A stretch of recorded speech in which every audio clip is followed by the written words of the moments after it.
Pomalo egzotičan, ali vrlo hranjiv batat moguće je uzgojiti i u kontinentalnim krajevima. Za uzgoj batata potrebni su određeni klimatski uslovi te pravilan odabir tla.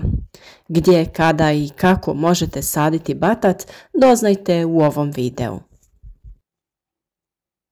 A za video savjete o uzgoju raznog voća i povrća zapratite naš kanal.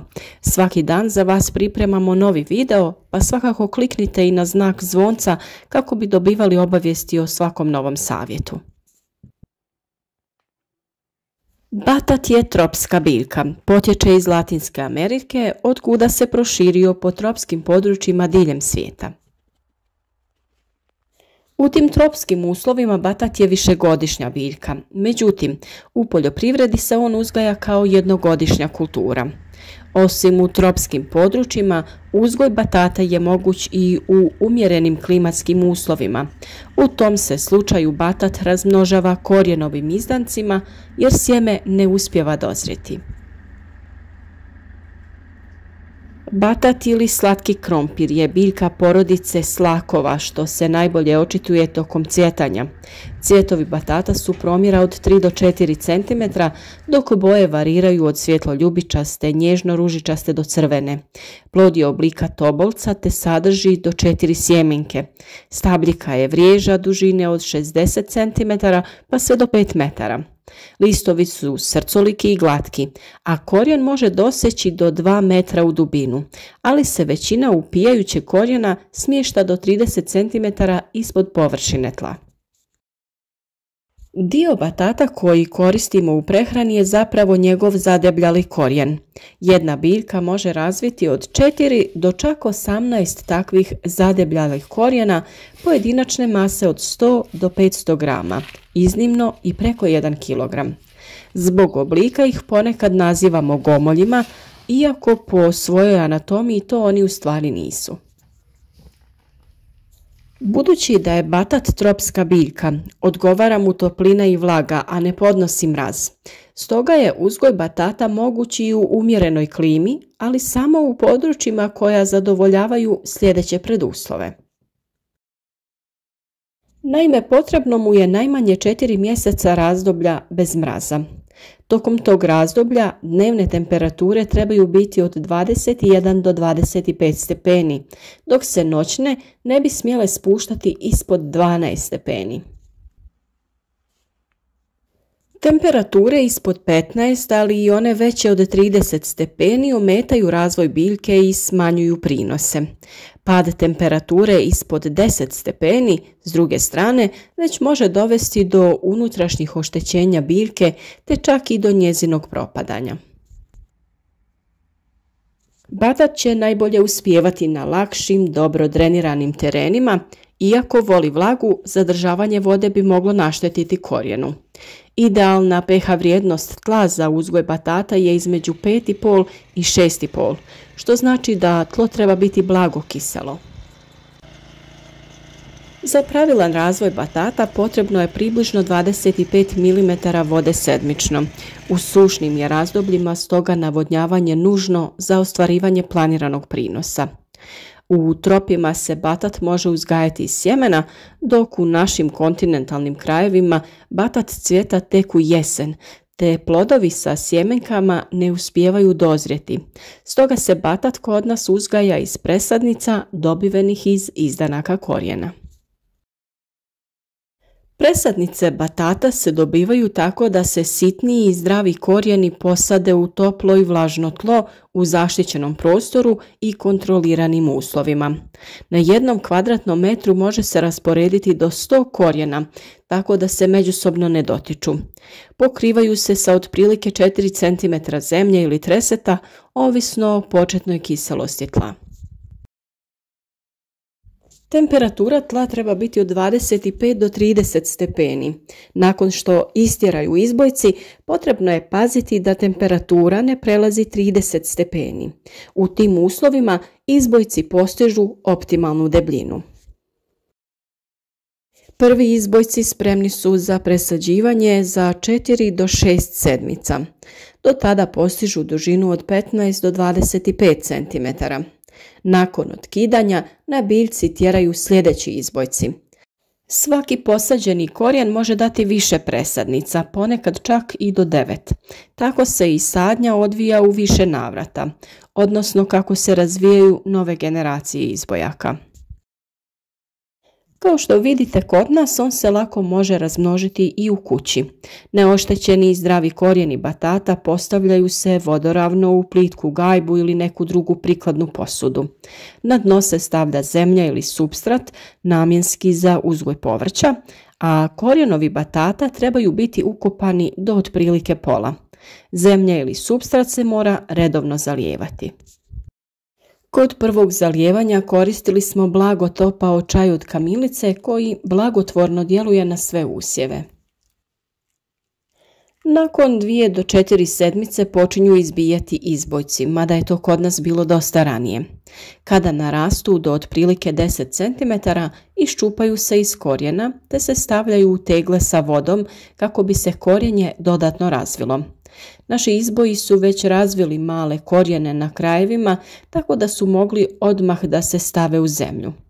Kada razviju dovoljno jako korijenje, tada se prebacuju u posude sa zemljom, to jest supstratom za pikiranje, i redovno zalijevaju. Nakon otprilike 2 sedmice presadnice su spremne za sadnju u vrt, naravno ukoliko to vremenski uslovi dozvoljavaju. Različite sorte batata razvijaju se u različito vrijeme, zato smo mi test odradili na crvenom i narandžastom batatu. Crveni je za 7 dana imao izboje, dok je narandžasti tek nakon 20 dana krenuo sa puštanjem prvih izboja.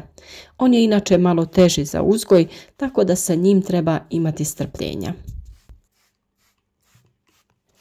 Naše korijenje smo zalijevali sa špricom kako bi ga pomočili i potaknuli na puštanje izboja. Tako smo močili samo korijenje, ali i površinski sloj zemlje. Za početni razvoj batata vrlo je bitna visoka razina vlage, to jest da vlaga bude između 80 i 90%.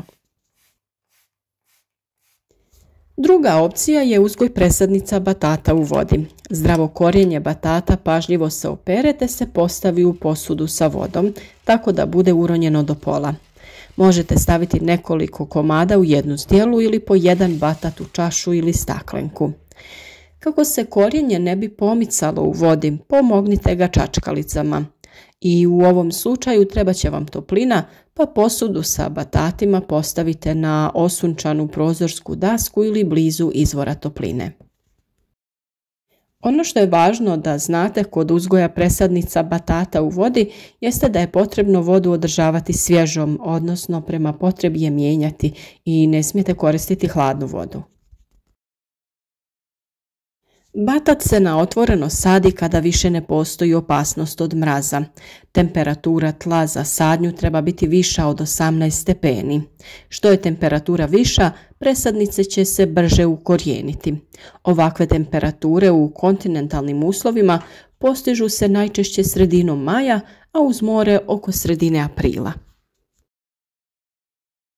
Batat se sadi na dubinu od 5 do 10 cm, a pritom treba nastojati da barem 2 do 3 nodija, to jest čvora, budu u tlu. Razmak između redova je uobičajeno od 1 do 1,2 metra, a u redu između biljaka od 30 do 50 cm.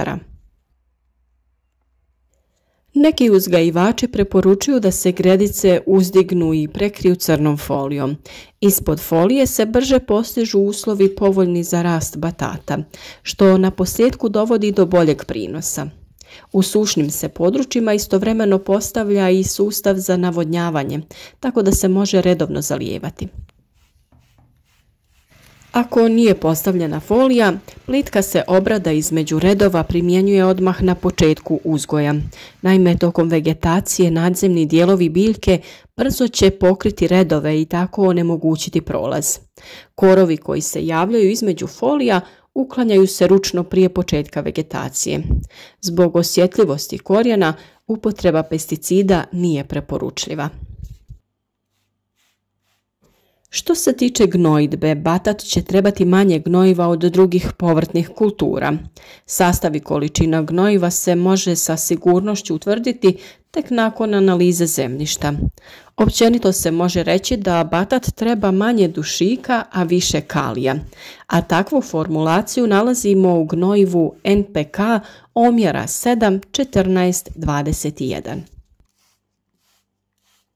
Zadebljali korijeni batata mogu se vaditi već 3 mjeseca nakon sadnje. Ipak, ukoliko to vremenski uslovi dozvoljavaju, berbu je dobro odgoditi, jer korijenje će tako postati krupnije te će prinos biti veći. Ovisno o sorti i klimi, u našim uslovima berba batata odvija se od augusta do oktobra, ali svakako prije prvog mraza. Ukoliko vas ipak iznenadi jesenski mraz, ne brinite, još ništa nije izgubljeno.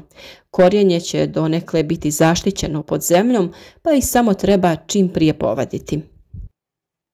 Uobičajena dužina batata za tržište je između 15 i 20 cm, a preporučena masa od 150 pa do 400 grama. Inače smatra se da je batat tehnološki zreo kada iz prerezane vriježe poteče bijeli sok. Međutim, korijen postiže punu zrelost kada se na mjestu njegova otkidanja više ne pojavljuje sok. Preporuka je i da sa nekoliko dana prije berbe pokosi nadzemni dio biljke. Na taj će način korijenje koje se bere razviti čvršću pokožicu, što će smanjiti mogućnost oštećenja prilikom vađenja i skladištenja. Batat se može vaditi ručno uz korištenje štihače ili vila ili uz pomoć vadilice za krompir. Ukoliko je moguće, ipak je bolje primijeniti prvu varijantu jer će ljudske ruke prouzročiti manja oštećenja. Naravno da ćemo o temi uzgoja batata još govoriti kada za to bude vrijeme, a vi zapratite naš kanal, naučite sve o uzgoju voća i povrća, cvijeća i drugih biljaka. Značilo bi nam da nas podržite na način da ostavite like, pišete neki komentar ili podijelite video na vašim društvenim mrežama kako bi naši savjeti koristili drugim ljudima koji žele uzgajati biljke.